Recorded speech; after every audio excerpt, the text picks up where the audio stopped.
So guys, 5 types of food that will lower our blood pressure without taking pills and without taking any supplements. So save your money guys, watch this video till the end.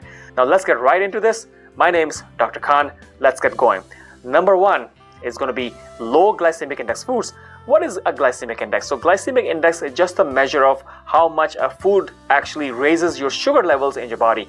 Now when the sugar rises, it also increases the insulin level.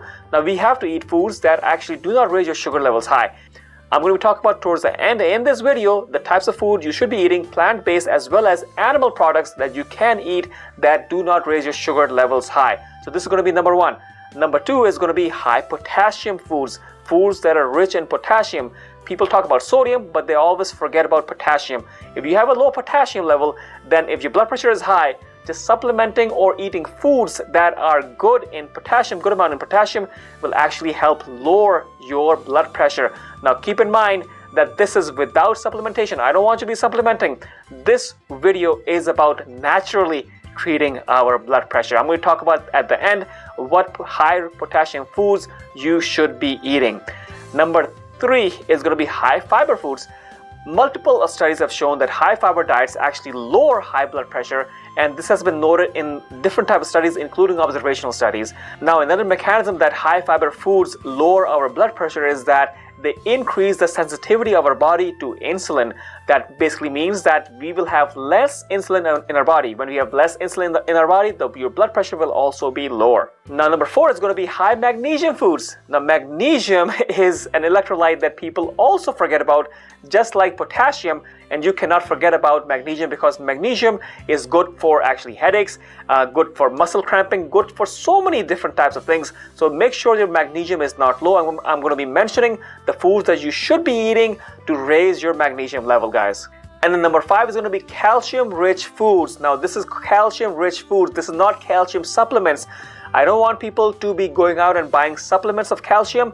I want you to be eating healthy food, natural food containing calcium, and I'm going to be talking about the foods that you should be eating so that your calcium level is stable and well. Alright, now we'll be talking about what are the foods that you should be eating. So number 1, we talked about low glycemic index foods. Now this basically consists of lean meat, fish, vegetables, oats, barley, quinoa, and even popcorn. These are low glycemic index foods, so add these to your diet. Also, if you want to eat nuts, walnuts, almonds, cashews are great as low glycemic index foods. So you want to snack, you're going to be snacking on low glycemic index foods, and nuts are actually great for that. So almonds, walnuts, cashews, have these for snacks. Do not pick up those potato chips. Do not pick up that burger. Do not pick up that chocolate bar. Do not pick up that candy. Avoid all of that. Now number 2, we talked about potassium rich foods. Now that will include bananas. Everybody knows about bananas, but people don't know about peaches, people don't know about kiwi, people don't know about prunes and oranges. These are all potassium rich foods. Do not be drinking orange juice, do not be drinking prune juice, do not be drinking peach juice, because juices are high in sugar and we all know that we don't want to increase our glycemic index. So that's what you have to do. You have to eat whole foods, you have to eat whole fruits, guys. Now what are going to be the potassium rich vegetables? People forget about it. People only think about spinach is a good potassium rich vegetable, but sweet potatoes are great in potassium. Avocados, beets, cabbage, they all have a good amount of potassium. Get it naturally.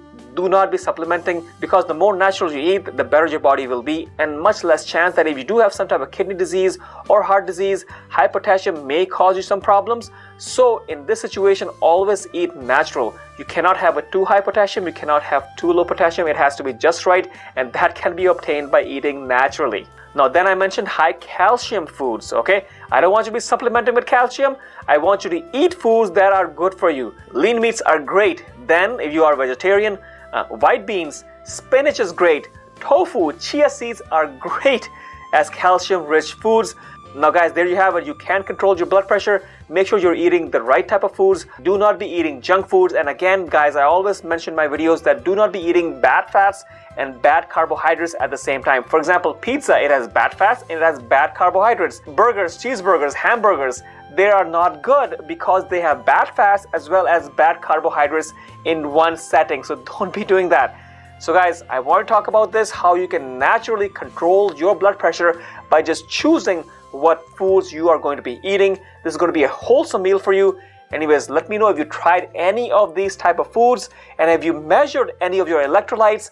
Have they been off? Then that could certainly have been a problem leading to your high blood pressure. So I hope this was helpful, but if you want some more help and you want to know about the whole meal plan for what a high blood pressure person should be enjoying, I have a whole meal plan divided over 1 month's time, divided into individual weeks, and with the recipes as well as the cooking instructions that you don't have to worry about when you go to the grocery store, and you have all the ingredients for that particular week 1, week 2, week 3, and this can be a helpful guide for you to eat healthy, and hopefully this will supplement and complement your exercises that you are doing. So you can check this out in the description. It's free for you to use. Anyways, I'm Dr. Khan. This is what I talk about, naturally curing blood pressure.